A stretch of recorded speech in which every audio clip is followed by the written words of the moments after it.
This is section 7.8b. So last time we did the improper integrals where you have infinite bounds. So now we're going to look at a discontinuous graph. So when you look at this definition, it says consider f is continuous on an interval a to b.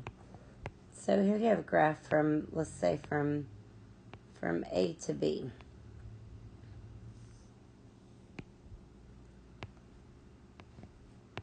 The integral is the area under the curve.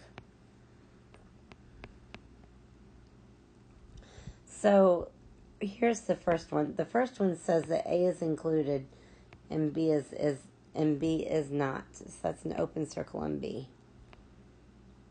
See that open circle on b? So notice where our graph is approaching b on the left.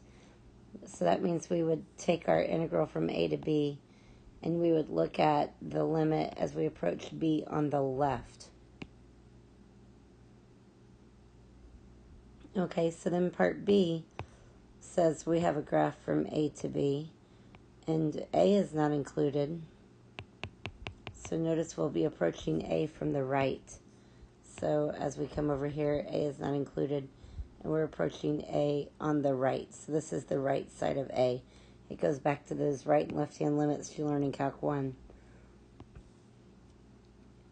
Now, this last one, part C, is where we talked about like 1 over x, where there's a discontinuity, an unincluded value. So you say the integral from a to b is from the integral from a to c plus the integral from c to b. And you often have to use limits on both sides more often than not. So let's look at a couple of examples. So the first one says the integral from 2 to 5 of 1 over the square root of x minus 2 dx. So think about the domain. The domain is, the domain of the radical is 2 to infinity, where the 2 is included. But since it's on, in the denominator, the 2 is not included. So the domain is 2 to infinity. So this graph actually, I didn't want to draw it. I thought I would look it up. So this graph actually looks like this. We have a vertical asymptote at 2, and the graph comes down. So we're going to say the limit as m approaches 2. Now here's the hard part, from the right or from the left. It's the hard part about everything here. So let's say from m to 5, the integral of 1 over the square root of x minus 2 dx. Now, we're on the right side of 2. So we're going to say the limit as x approaches 2 from the right. This graph is on the right. Now here's my other way to think about it. This 2 is not included. So if we go back here, it's part B because the 2 is not included. So it's from the right. So that gives you a couple ways to think about that. So now we can say the limit as m approaches 2 from the right. I don't know why I'm writing that. We need to do u sub here. So let's let u equal x minus 2. So du is dx. So we have the limit as m approaches 2 from the right. The integration from m to 5. 1 over the square root of u du. So we have the limit as m approaches 2 from the right, the integration from m to 5, and this is u to the 1/2, negative 1/2 du. It's easier to think of your integral in that way. So we have the limit as m approaches 2 from the right, the integration, let's go ahead and integrate, let's take that back, and let's say when we add 1, we get u to the 1/2, so this is a 2 from m to 5. So we have the limit as m approaches 2 from the right. We have 2 times the square root of x minus 2 from m to 5. So we have the limit as m approaches 2 from the right. When we plug in 5, we have 2 times the square root of 5 minus 2 is 3. Minus 2 times the square root of m minus 2. So now think about m minus 2. That would shift 2 to the right here. So this would be 2, and as I approach 2 on the right, that means I'm coming down to this value of 0 right here. So that limit would be 0. So we can say 2 square root of 3 minus 0, which equals 2 square root of 3, convergent. Since the limit does exist, the integral is convergent, and it allows us to determine that. The next problem says, determine if the integration from 0 to pi over 2 of secant of x dx is convergent or divergent. Now if it converges, then you have to find a value. So let's start with secant x equals 1 over cosine x. So let's look at this graph. Now I have 2 purple lines. Let's try again. So cosine looks like this. And we'd use that to find our sine graph. Hopefully you do it that way. Maybe not. I'm sorry, our secant graph. So here's our secant graph. We build it off of the cosine graph. This is 2 pi, and this is pi. So the asymptotes are at pi over 2 and 3 pi over 2. So that tells me I have a vertical asymptote at pi over 2. So we're going to need the limit as m approaches pi over 2.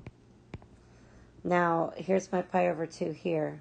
Now, look, this is the part of the graph we're looking at, right in here. Drawing a squiggle box around it. So we are looking at pi over 2 on the left. So we're going to say from the left, the integration from 0 to m secant x dx.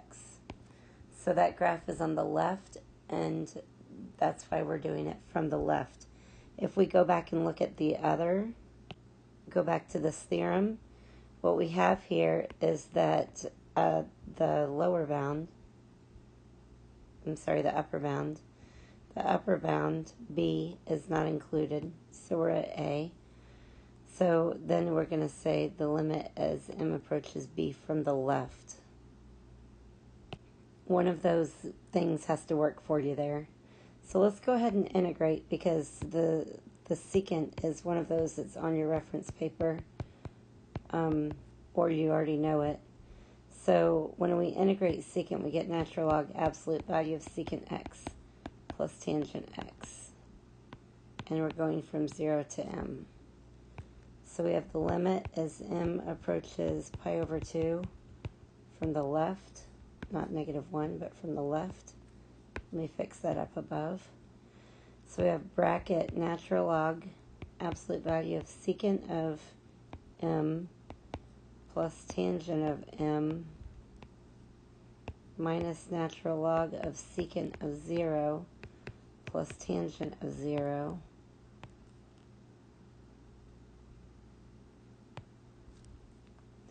Now we got to be able to read that secant graph, so I'm going to try to keep it on the screen for a minute. So we have the limit as m approaches pi over 2 from the left, natural log absolute value of secant m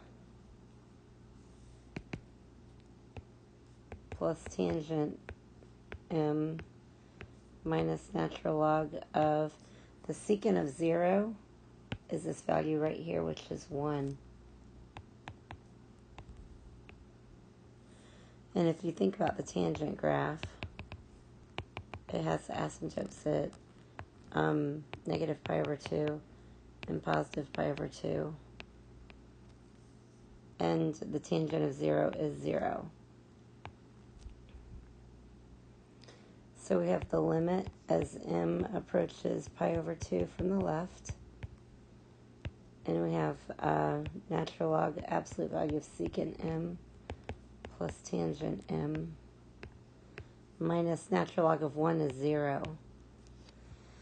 Now let's talk about this part. It's a little clunky to write it in, so let's just do it. We have natural log absolute value. We have the secant of pi over 2. So we're in limits, and as I approach pi over 2 on the left, this is on the left side, I'm approaching positive infinity. So this is infinity here. Now we're going to do tangent of the same value As I approach pi over 2 on the left, I still get infinity. That's a good thing because infinity plus infinity is still infinity.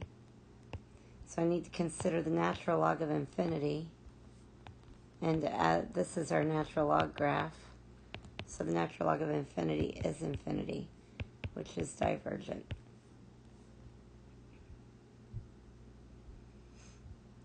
All right, let's look at one more before we continue, maybe two. We have the integration from 0 to 3 of dx over x minus 1. Now I like to call this 0 to 3, 1 over x minus 1 dx. The problem here is our domain is x does not equal 1. If you were to look at the graph, we have a vertical asymptote at 1, and we have a graph that looks like this. So, since we have a vertical asymptote at 1, we have undefined value. If you integrate this from 0 to 3, your boundaries do work. So you'll end up with the natural log of 2 for an answer. But it's wrong. Because you have an undefined value. And here, you have an undefined value of x not equal to 1. So, you have a discontinuous integral. So you have to use the improper integral method. So we're going to rewrite this, first of all, as the integration from 0 to 1 of 1 over x minus 1 dx, plus the integration from 1 to 3, 1 over x minus 1 dx. Is it x minus 1? Yes. So let's look at the first part, and then we'll come back and do the second part. The integration from 0 to 1 of 1 over x minus 1 dx. So we need a limit because we have an improper integral. 1 is undefined. So we're going to say the limit as m approaches 1. Now, 1 is I'm on this side. Let's look at this graph. I'm on this side from 0 to 1. So I'm on the left side of it. So I'm going to say from the left. And I have the integral from 0 to m 1 over x minus 1 dx. Always have to think about the left versus the right. Sometimes it doesn't really matter. Sometimes it really does. So, in order to integrate this, we're going to need u sub. Let's try that again. So we're going to let u equal x minus 1. Then du is dx. So we have the limit as m approaches 1 on the left. And we have the integration from 0 to m, 1 over u, du. So we have the limit as m approaches 1 on the left. Now that gives me the natural log of u, natural log absolute value of u, from 0 to m. So we have the limit as m approaches 1 on the left, natural log absolute value of x minus 1, from 0 to m. The limit as m approaches 1 on the left. So now we have the natural log absolute value of m minus 1 minus natural log absolute value of negative 1. Well, this is 1, which is 0. Natural log of 1 is 0. So let's consider the other part. Natural log of m minus 1. So natural log normally comes through here with the vertical asymptote at the y-axis, but it's shifting 1 to the right. So we're going to have a dotted line here for our asymptote, and then it goes like this. So as we approach 1, notice we're approaching negative infinity. So this answer is negative infinity, which is divergent. Because it is divergent, we don't have to do the other part. The entire function is divergent. The entire integral is divergent. So you can stop and say divergent. Let's talk about the integration from 0 to 1 of natural log of x dx. Well, we just talked about the natural log graph. It has the y-axis as a asymptote, and then it goes through the point 0, 1 and goes down. So this technically is the area we're looking at here, which means we're going to have a negative answer. That often throws people off but 0 is undefined. So we're going to say the limit as m approaches 0. Now notice I'm on the right side of 0. So we're going to say from the right, the integration from m to 1 ln of x dx. Now when you integrate natural log, you have to use integration by parts. Remember that your natural log always goes in for u, so our dv is just going to be dx. So du is 1 over x dx, mv is x. So we're going to say the limit as m approaches 0 from the right. uv means I have x times natural log of x from m to 1 minus the integration of v du from m to 1. So we have the limit as m approaches 0 from the left. So we have x ln of x minus from m to 1 minus the integration. Now this just makes 1 dx. On my paper I don't write just the 1. You can go either way on it. So we have the limit as m approaches 0 from the right, x ln of x minus x from m to 1. So let's evaluate this. We have the limit 1 times ln of 1. Let's just write ln of 1 minus 1. That's my first set. Minus m ln of m minus m. So we got the limit as m approaches 0 from the right. ln of 1 is 0. So we have negative 1 minus m ln of m minus m. So let's take this a little bit at a time. This first one here, this negative 1 right here, that's easy. It's just negative 1. And this negative m right here, 0, is just going to be 0 because from the left and the right, it's linear. So let's make a note right here and let's talk about the one in the middle. The limit as m approaches 0 from the right of negative m ln of m. So I have 0, and then ln of 0 is negative infinity. Well, that's indeterminate form, so we're going to use L'Hopital's rule. So we say the limit as m approaches 0 from the right. And let's keep the negative on the top with natural log of m. And then let's put m to the minus 1 on the bottom. That's similar to the trick we used in the other video. Because it's m to the first on top, it's m to the minus 1 on bottom. And in the denominator, you could move it back up and call it m, and we're safe. But remember, for L'Hopital's rule, we need a limit, which we have right here. We need a fraction, which we now have here. And then we can do L'Hopital's rule. So let's do L'Hopital's rule here.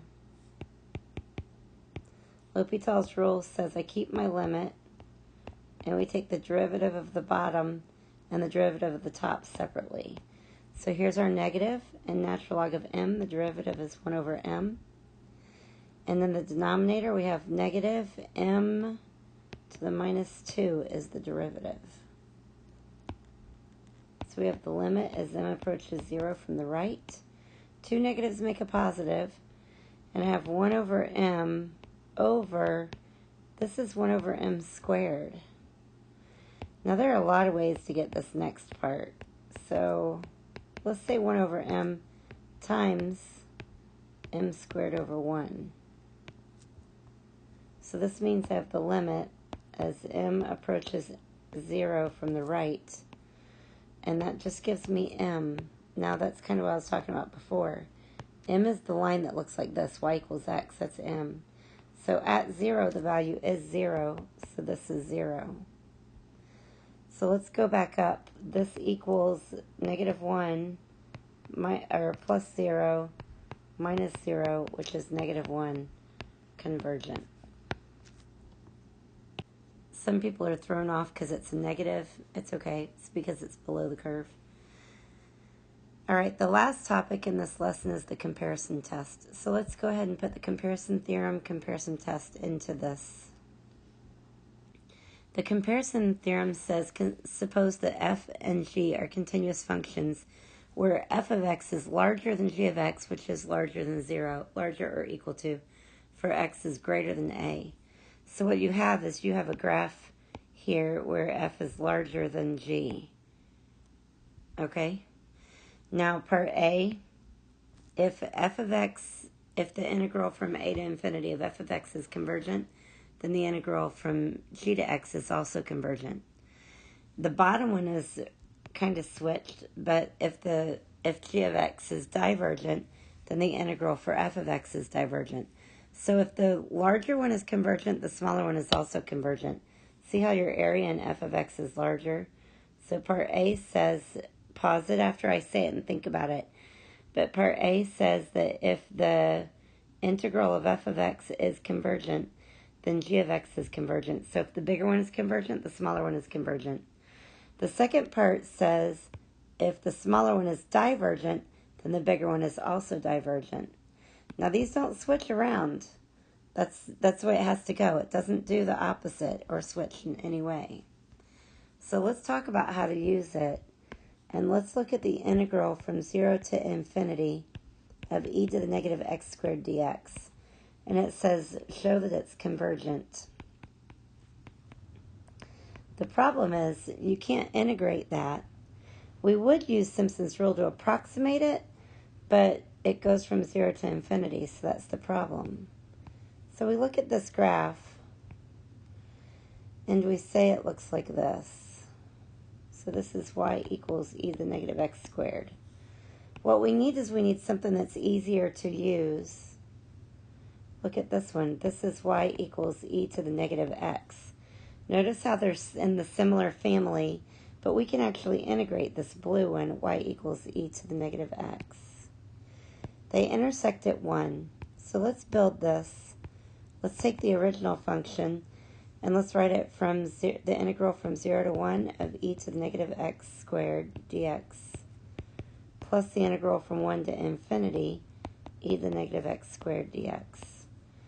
Now this part right here, we can't actually integrate it, but it is convergent because we could use Simpson's rule to approximate it. Simpson's rule, trapezoid rule, something.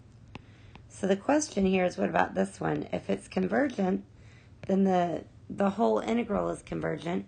And if it's divergent, then the whole integral is divergent. So the task is to figure out what's going on there. Now notice it's the purple graph, and starting at 1, it's lower than the blue graph. So let's go back to this definition. So our given function here is g.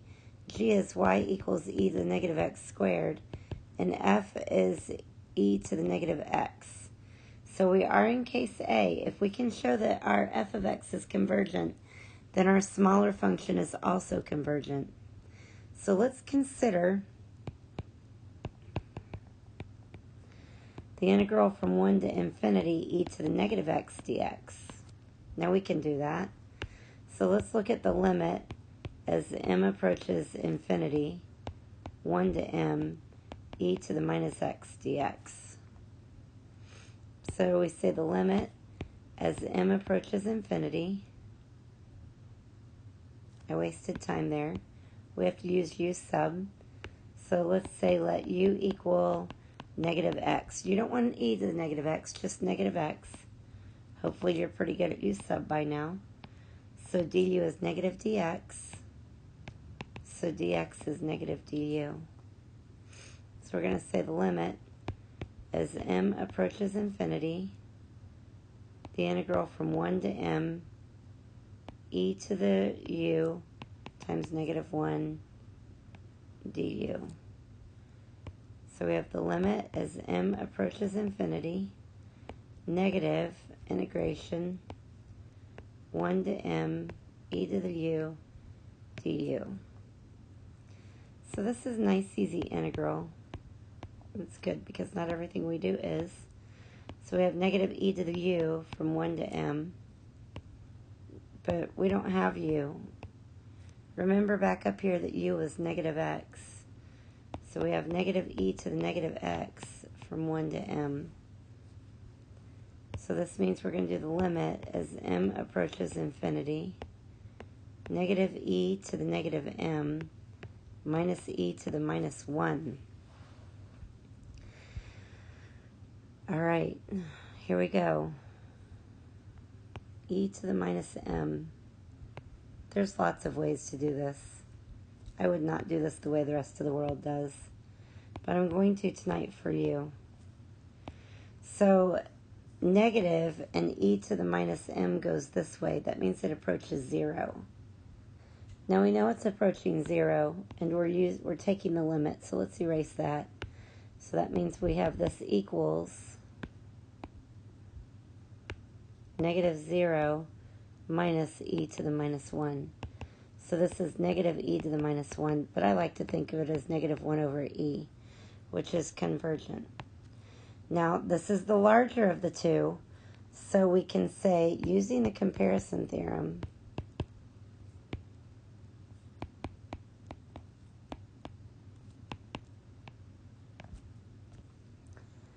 let f of x equal e to the negative x and g of x equal e to the negative x squared, then since f of x is convergent,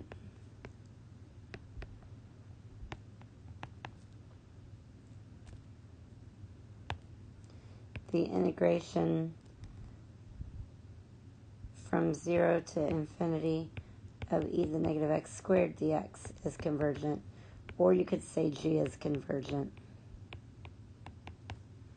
I hope this was helpful, and I hope that you have a great day. Thank you.